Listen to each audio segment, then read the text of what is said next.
사람들 중에 가장 많이 선물을 사고 주는 그런 시기가 어디냐 이를 한번 확인해 보니까 이제 성탄절을 앞두고 가장 많이 선물을 산다고 합니다. 주기도 하고 받기도 하고. 또 이것들이 연말 시즌하고 겹쳐서 뭐 감사하거나 새롭게 새 출발하거나 이런 이들 가운데 많은 선물을 주곤 하죠. 그리고 특별히 성탄절에는 어린아이들이 부모님께 많이 선물을 받습니다. 이제 어른들은 그러지는 않을 것 같은데 아이들은 산타가 이제 선물 줬다고 해가지고 뭐 저도 어릴 때 그랬고 또 저희 아이들에게도 뭐 산타의 핑계는 되지는 않았지만 어릴 때 이제 성탄절이 되면 선물을 주곤 하였습니다. 또 우리 교회는 좋은 교회니까 아직도 그런 문화를 이어가서 청소년까지 선물을 주곤 합니다. 그렇게 성탄절에 오면 선물을 줄 것입니다. 연인들끼리 선물을 주기도 하고 또 고마웠던 사람들 가운데 뭐 연말 성탄절 앞두고 해서 여러 가지 또 선물을 주기도 하고 받기도 합니다. 그래서 전 세계적으로 수조 원이 이때 선물을 사는데 쓰인다 이런 기사를 보았습니다. 그런데 그런 가운데 좀 아쉬움도 있어요. 바로 그것은 이제 성탄절을 앞두고 혹은 예수님의 탄생의 그런 의미를 두고 하는데 많은 사람들이 예수님과 관련 없는 그런 기쁨들, 또 무관한 선물, 뭐 이런 것들을 추구하는 그런 이들이 꽤나 많이 있다는 것입니다. 그리고 어쩌면 예수님의 탄생이 아니라 고대 이방 신들, 이방 신이 있으면 그런 신의 축제가 있으면 이를 자기의 쾌락으로 즐거워하는 그런 모습들이 고대에 많은 어떤 신전 안에 있었는데 안 믿는 사람은 그렇게 비슷하게 성탄절 되면 자기 쾌락을 위해서 살고 놀고 술 취하고 이렇게 사는 날, 뭐 쉬는 날이기 때문에 연말에 그렇게 탕진하는 그런 시간, 뭐 이런 시간으로 생각하고 보내는 이들도 많이 있다는 것입니다. 어린아이들도 성탄절이 예수의 탄생을 기념하는 날이다 이런 생각보다는 산타, 루돌프, 의미도 잘 모른 채 이렇게 사는 그런 이들이 많이 있습니다. 우리는 이런 가운데 시대가 아무리 달라진다고 할지라도 우리 나름의 방식으로 성탄절을 누리기도 하고 또 성탄절의 의미를 바르게 세워야 될 줄 믿습니다. 그리고 정확하게는 우리가 이 성탄절이 예수님의 뭐 생일 잔치는 정확히는 아니에요. 예수님이 12월 25일에 정확히 태어난 것은 아닙니다. 다만 예수님이 이 땅에 오신 것, 하나님 아들께서 또 사람이 되셔서 이 땅에 오신 것들을 기념하고 기뻐하고 축복하는 그런 날이 성탄일 것인데 아무튼 그런 의미로 예수의 생일이다 이렇게도 좀 비슷하게 표현도 할 수도 있을 것 같긴 한데 이 시간 가운데 우리가 고백해야 될 그런 선물을 받는 날이 아니라 선물을 뭐 받기도 하고 함께 줄 수도 사람들에게 줄 수도 있지만은 진정 성탄의 주인공이신 그 예수님께 우리가 준비해야 될 그런 선물이 과연 무엇인가 이것들을 이제 성탄한 4일 앞두고 우리가 한번 생각해보고 우리가 실제로 24일, 25일에 이런 선물을 들여가는 시간이 되기 원합니다. 한번 성경 전체를 보면서 내 대상이 어떻게 예수께서의 오심을 예수님의 탄생 어떻게 기뻐했는지 이를 확인해 보려고 합니다. 이를 한번 여러분도 따라보고 우리도 어떤 태도를 취할 건지 한번 생각해 보시기 바랍니다. 첫 번째, 예수님의 탄생을 기뻐했던 뭐 사람은 아니지만 대상이 있었으니 바로 첫 번째는 천사입니다. 가장 먼저 예수님이 탄생했을 때 이를 알고 반응했던 이들이 천사이죠. 이제 오늘 본문 한번 봅시다. 누가복음 2장. 우리 13절에 보니까 이렇게 표현하고 있습니다. 그 천사들은 먼저 알았죠. 안 다음에 가장 먼저 이 천사들이 가서 목자들에게 이런 사실을 알렸습니다. 그러게 알리면서 그들은 어떻게 했느냐. 자, 13절 보니까 호련히 수많은 천군들, 하나님의 일들을 하는 그런 많은 천군들이 있는데 뭐 천군이나 천사나 그냥 우리는 합쳐서 천사다 이렇게 하는데 수많은 천군들이 메시지 전하는 그 천사와 함께 하나님을 찬양합니다. 예수님의 탄생 가운데. 뭐라고 찬양하느냐? 14절 같이 한번 읽겠습니다. 시작. 지극히 높은 곳에는 하나님께 영광이요. 하나님이 기뻐하신 사람들 중에 평화로다. 아멘. 자, 천사들은 이렇게 고백합니다. 지금 앞에 그림 한번 보면은 지금 천사들은 몇 명밖에 없는데 여기 보니까 13절 보니까 호련히 수많은 천군들 천사들이 함께 찬양했다 이렇게 표현합니다. 그래서 아마 그림보다는 훨씬 더 많은 그런 존재들이 그 아기 예수의 탄생, 메시아 하나님 아들의 탄생을 보면서 그들은 하나님을 찬양했습니다. 가장 높은 그 하나님께는 영광이다. 그리고 땅에는 사람들 중에는 하나님의 그런 기뻐하심을 입은 그 사람 중에는 평안이 있다. 이런 식으로 찬양하고 있었다는 것입니다. 천사는 영적인 존재이죠. 영적인 존재이기 때문에 우리 사람과 같은 물건의 선물을 할 수 없습니다. 은금을 준다든지 뭐 돌반지를 뭐 준다든지 이렇게 할 수가 없죠. 그리고 누구 사람처럼 개인적인 경험이나 간증을 또 할 수도 없는 그런 존재입니다. 그러나 이 천사들은 누구보다도 예수의 탄생을 기뻐하였습니다. 그러면서 그 기쁨의 소식들을 전할 수 있는 그런 사람들에게 전하기도 하였고, 스스로 화답하면서, 그들이 서로 화답하면서 찬양하는 그런 모습들이 있었다는 것입니다. 그리고 이 찬양은 하늘에는 하나님께 기쁨이 되었고, 땅에는 그 소식을 들은 이들 가운데 많은 위로, 평안을 전해주곤 하였습니다. 우리가 성탄을 맞이해서 첫 번째 이 아기 예수께 드릴 수 있는 그런 선물이 바로 우리 역시도 찬양입니다.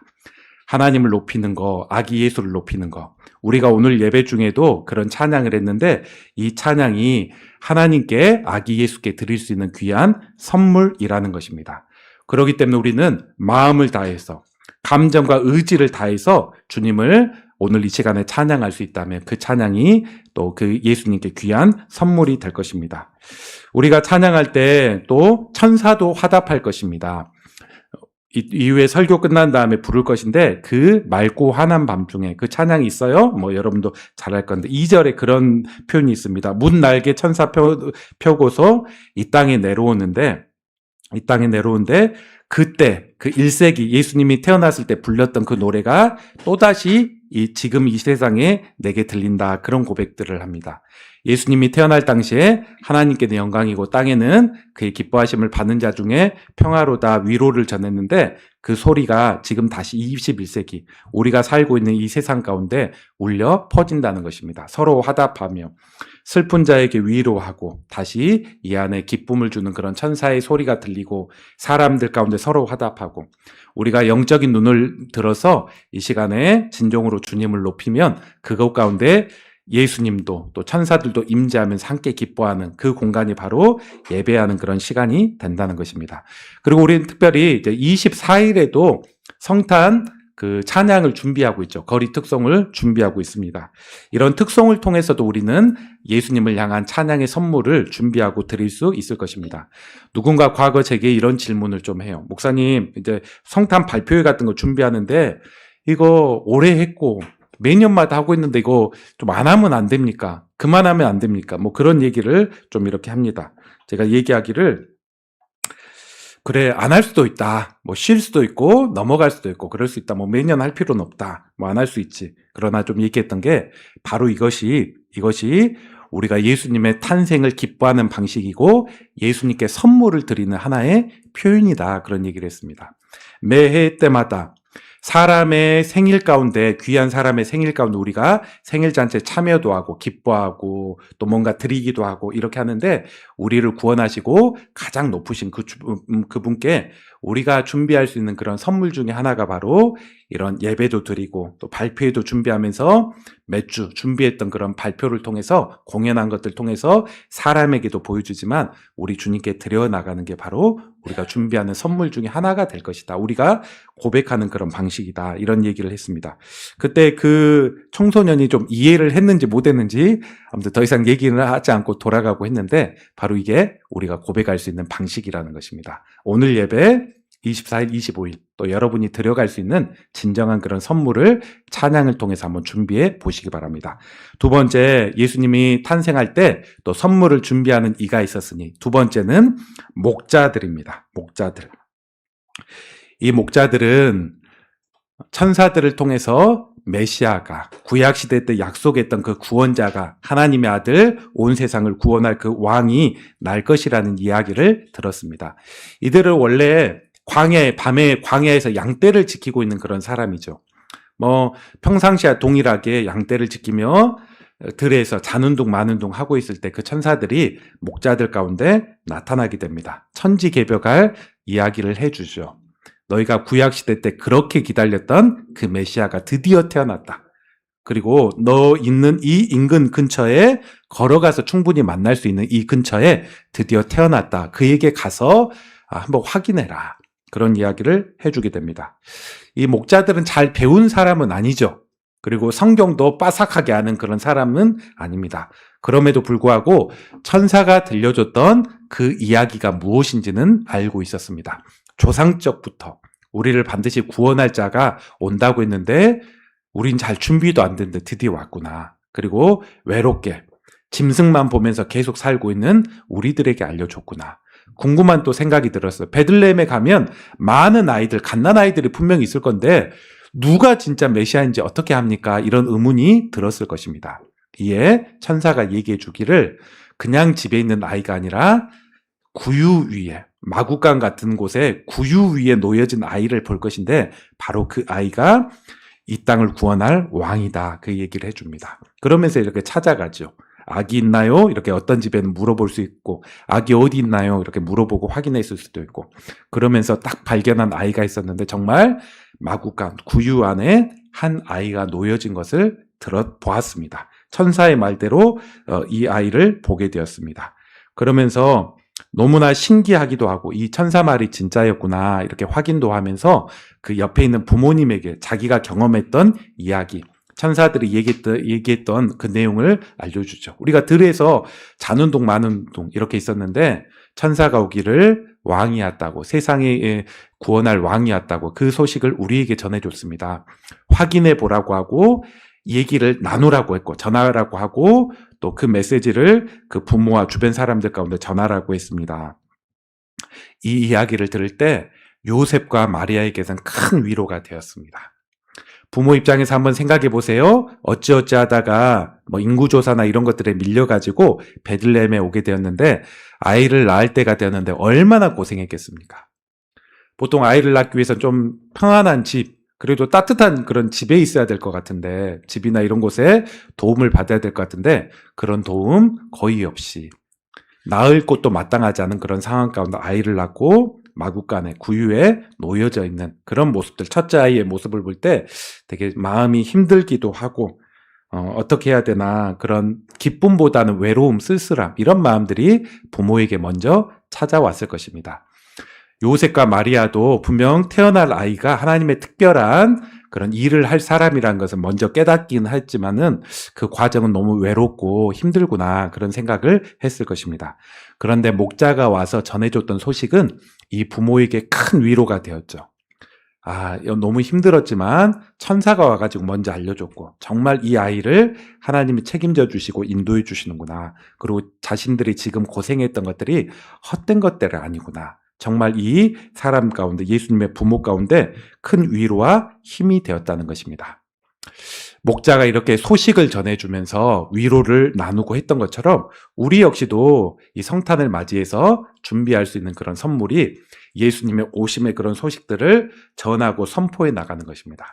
교인들에게 전할 수 있고 또 우리 가족들 가운데 전할 수 있고 안 믿는 사람 가운데 우리 성탄절 예배 한번 가보자 예배 나누더라도 또 다른 그런 형태로 이 성탄절은 이 아기 예수께서 오신 날이야 이를 우리 고백하고 선포할 수 있는 것입니다.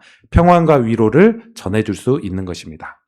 그리고 무엇보다도 누구에게 이 이야기를 전해야 되냐면 바로 내가 나 자신에게 이를 전해야 될 것입니다. 우리가 이 땅을 살아가면서 마리아처럼 요셉처럼 힘 빠지고 분명히 이 길이 맞긴 맞는데 예수를 임신하고 양육하고 이 길이 맞긴 맞고 축복된 그런 길이긴 맞긴 맞는데 그 과정 가운데는 험하기도 하고 외롭기도 하고 또 초조한 그런 일들이 분명히 있습니다.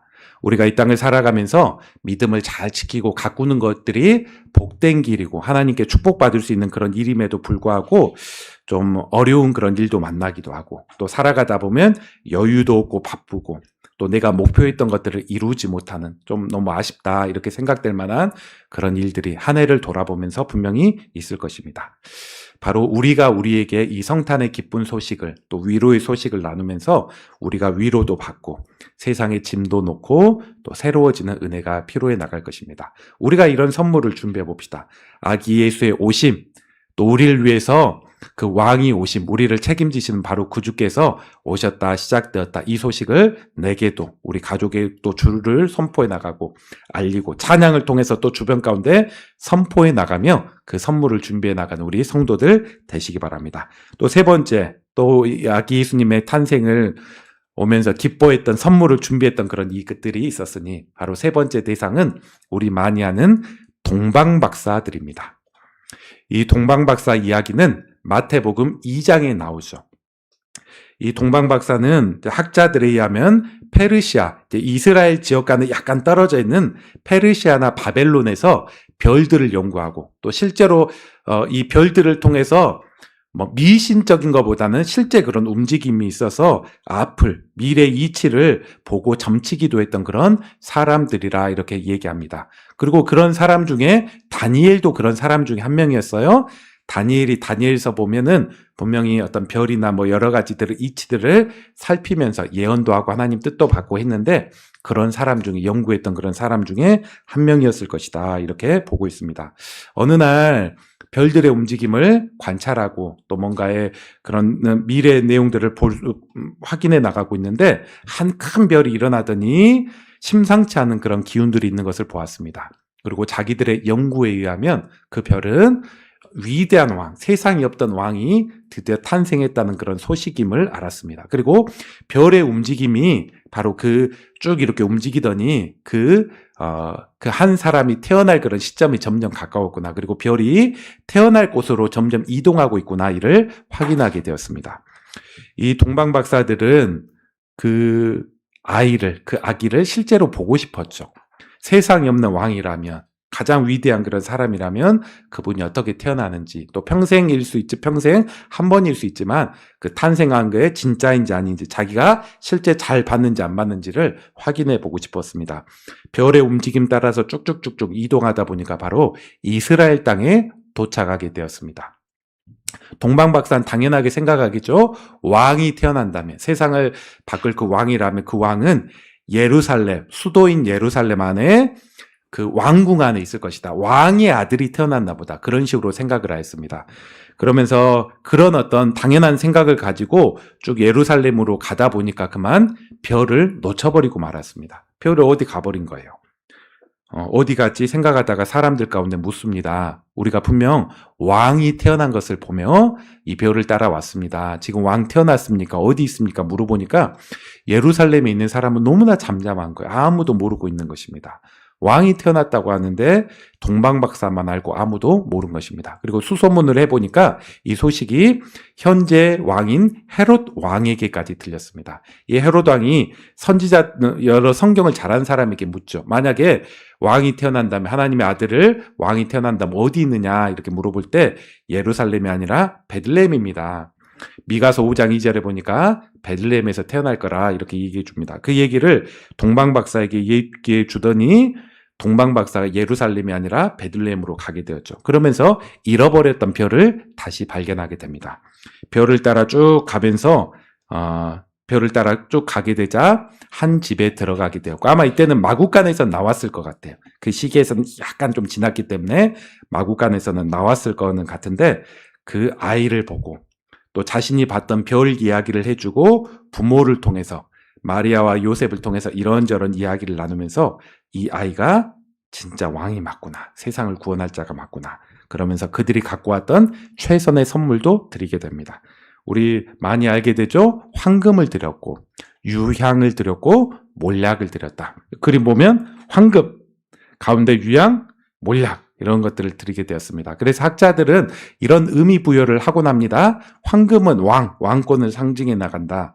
유향이라는 것은 저렇게 가운데 있는 것을 향으로 해가지고 이렇게 신성 이런 것들을 표현해 나간다. 몰약이라는 것은 방부제나 향수 그런 것들인데 죽은 그런 시체에 사용되었던 그런 어떤 용도를 갖기 때문에 예수님의 죽음, 고난 이를 상징해 나간다. 이런 식으로 표현하기도 합니다. 이렇게도 이해할 수 있고, 어쨌건 그들이 동방박사들이 준비했던 최선의 중요한 그런 예물, 예루살렘에는 되게 진귀한 그런 어떤 물건을 가지고 나름의 준비했던 최선의 그런 선물과 예물을 가지고 그 아기에게 경배하는 그들의 모습을 보게 됩니다.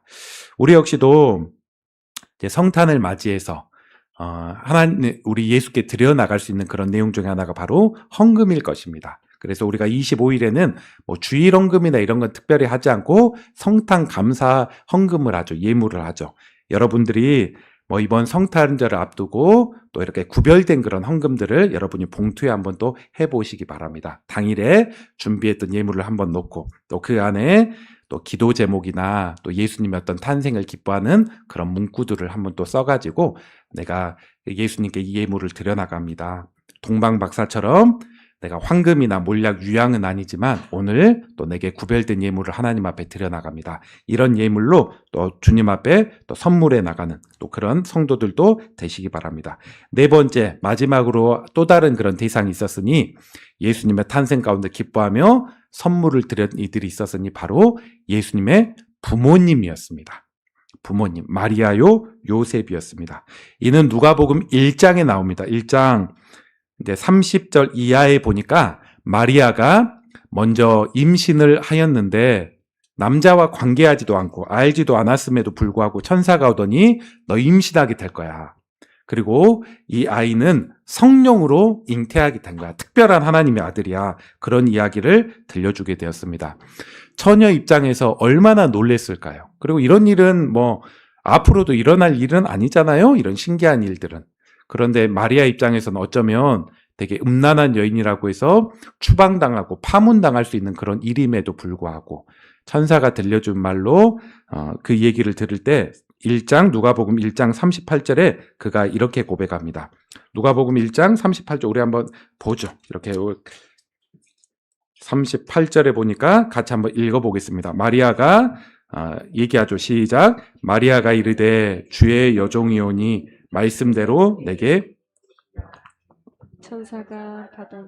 아멘. 마리아가 뭐라고 얘기했다고요? 너 임신할 거 하니까 주의 뜻대로 내게 말씀대로 이루어질 것입니다. 아멘입니다. 그렇게 얘기를 했다는 거예요. 순종함으로 나아갔다는 것입니다. 이게 정말 어려운 그런 기적적인 그리고 자신의 일생을 뒤흔들 수 있는 그런 내용인데 하나님의 뜻이 이루어질 수 있다면 제게 통해서 역사해 주십시오. 저를 사용해 주십시오. 아멘입니다. 그렇게 고백을 한 것입니다. 그리고 이후에 며칠이 지난 다음에 그 소식이 요셉에게도 알려졌습니다. 요셉이 자기 약혼자가 자기 어머니가 관계한 적도 없음에도 불구하고 아이를 임신한 것들을 보면서 끊으려고 했죠. 관계를 정리하려고 했습니다. 동일하게 천사가 나타나서 알려주죠. 성령으로 임신한 거야. 그럴 때 요셉은 동일하게 얘기합니다. 아멘입니다. 제가 순종하겠습니다. 이 아이를 책임지고 잘 양육해 나가겠습니다. 그렇게 고백하고 순종하는 모습. 부모의 순종을 통해서 순종이라는 선물을 통해서 아이가 태어난 것들을 보게 됩니다. 만일 이것들이 잘못되었다면 하나님의 계획이 되게 흐트러질 수밖에 없죠. 어쩌면 요셉이 끊어버리려고 했다면 사생아가 태어날 수밖에 없고 마리아 이거 못 받아들이겠어 하면서 막 유산시키려고 했다면 또 이상하게 하나님의 계획이 흐트러질 수밖에 없었습니다. 그런데 이들의 순종을 통해서 아기 예수가 탄생했고 또 그들이 드릴 수 있는 자신이 드릴 수 있는 최고의 그런 모습들을 하나님 앞에 아기 예수께 드려갔다는 것입니다. 우리에게도 순종이라는 선물을 아기 예수께 또 드려야 될 것입니다. 아이를 키우신 분들은 아마 알 것입니다. 우리 아이가 부모님 생일했다고 선물 주는 것도 기쁨이에요. 아이 많이 컸네, 귀하다 이런 생각을 할 수 있을 것입니다. 그런데 평소에는 부모님 말 엄청 안 듣고 뭐 좀 해라 하면 싫어요 하고 듣는 둥 마는 둥 이렇게 하면서 생일 때만 좀 잘 챙겨주려고 해나간다면 고마워하면서도 우리 아이 좀 평소에도 잘했으면 좋겠는데 이런 마음이 더욱더 들 수밖에 없을 것입니다. 우리가 그렇다는 것입니다. 평소에는 하나님과 무관하게 살아가다가 성탄절 되면 특송 해볼게요, 뭐 해볼게요 이런 것들이 기쁨이 되긴 하지만은 우리 주님께서 더 기뻐하시는 모습들은 우리가 평상시에 주님을 따라가고 순종하는 삶 그리고 특별히 연말이나 성탄을 맞이해서 우리가 좀 순종하지 못했던 그런 삶의 영역들이 있다면 결심하고 믿음의 발자취를 더욱더 한 걸음 더 나아가는 그런 모습들이 다른 어떤 선물보다도 귀하게 여겨나가는 주님께서 받으실 만한 그런 선물이 되는 것입니다. 그리고 우리가 또 드려나가는 순종의 선물을 우리 주님 앞에 드려나가기 원합니다. 하나님 제가 이런 것들을 한번 멀리 해보겠습니다. 끊어보겠습니다. 더 이런 것들은 취하겠습니다. 제가 더 함께 이런 것들 가운데 함께 있어 보겠습니다. 이런 어떤 결심들, 이런 어떤 고백들을 주께서 받으신다는 것입니다. 이런 모습들이 초기에 바로 예수님이 태어나자마자 있었던 그런 예수님의 오심을 기뻐하며 드렸던 그런 선물의 그런 모습이었습니다. 그리고 이와 함께 제가 한국에서 있었던 그런 초기의 그런 성탄의 모습들도 잠깐 여러분에게 이야기하고 싶습니다. 한국은 거의 한 130년 전까지만 하더라도 성탄이 뭔지도 모르고 살아갔죠. 이 땅에 아무도 전능하신 분이 계시고 그분의 아들이 이 땅에 오셔서 우리를 구원하러 오셨다. 이런 내용들을 예수님이 태어나고 이미 한 1900년, 2000년 가까이 지났음에도 불구하고 이 땅에서 그 사실을 아는 사람, 성탄의 의미를 알고 성탄절을 아는 사람이 한 명도 없었습니다. 언제부터 이 성탄절이라는 게 이 땅에서 시작이 되었는가?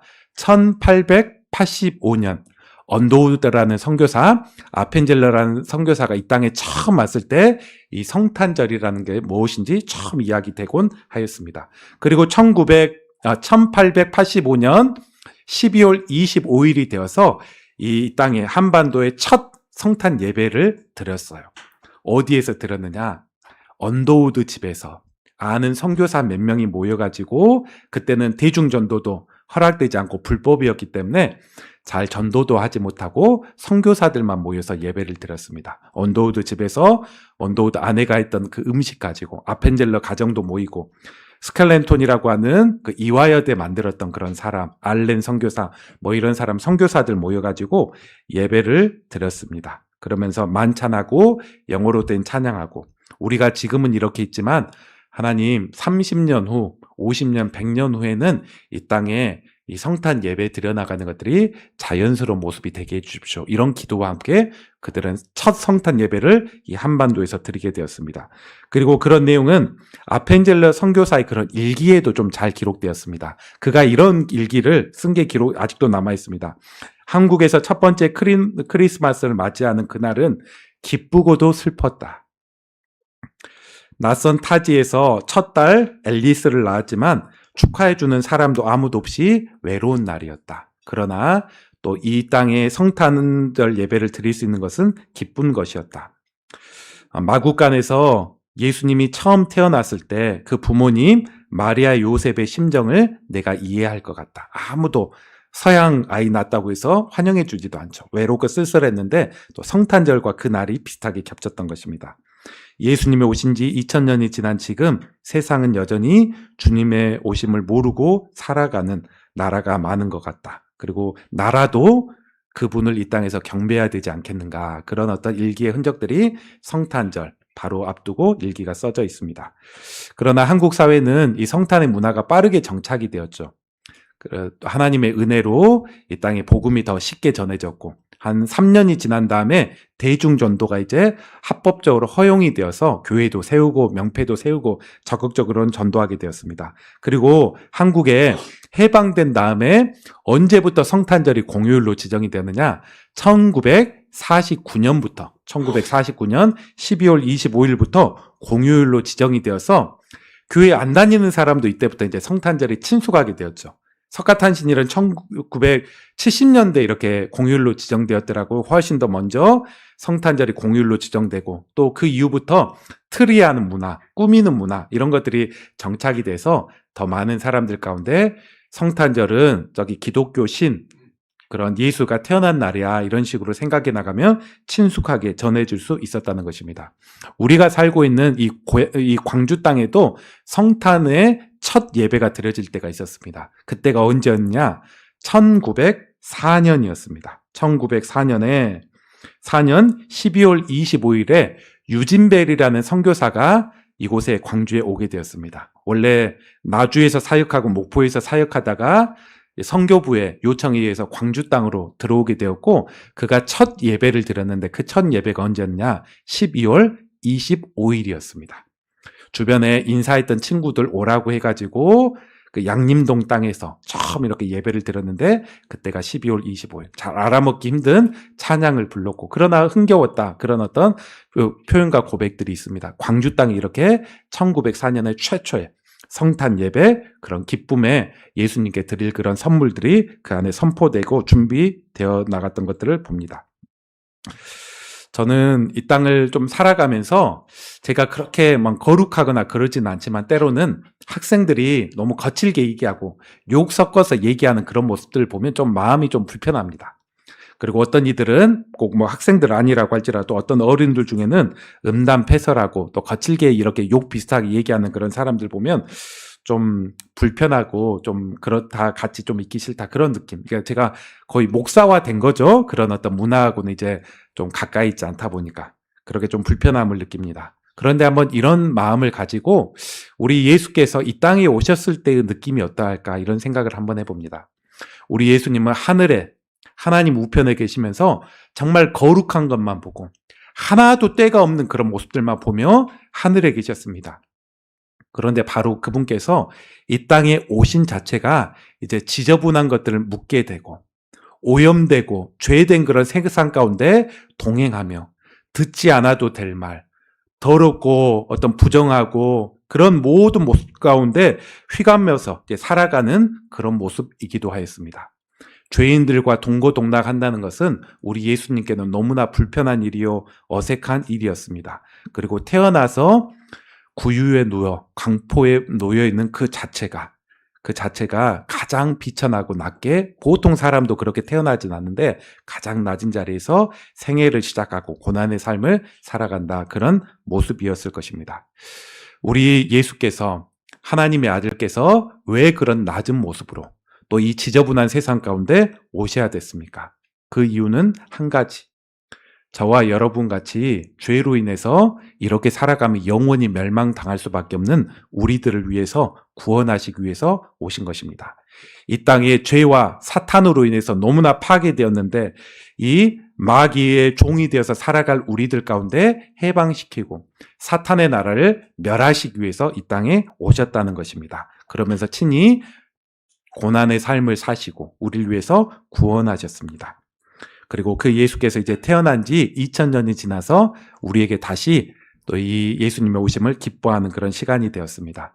우리가 이 시간을 통해서 천사의 찬양을 들으며 우리도 함께 기뻐하고 쉬기도 하고, 또 우리도 하나님 앞에 그 찬양으로 화답하기도 하고, 그러면서 하나님께서 주시는 은혜와 평안을 누려나가는 올 2025년의 그런 성탄절이 되길 바랍니다. 말씀을 정리하겠습니다. 우리는 오늘 말씀을 통해서 예수님이 태어날 당시 그 사실을 알고 기뻐했던 사람, 그리고 이것들을 이제 선물이라는 그런 표현으로 담아서 한번 생각해 보았습니다. 천사들은 사람처럼 뭔가 물건을 준비할 수 없기 때문에 자신이 드릴 수 있는 최선의 찬양으로 그 아기께 경배하였습니다.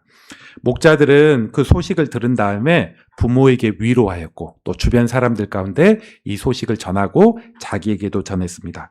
동방박사는 아주 멀리 정말 몇 달 걸려가지고, 한두 달 걸려가지고 베들레헴까지 와서 자신이 소중하게 여겼던 금, 유황, 모략을 예수께 드리기도 하였습니다.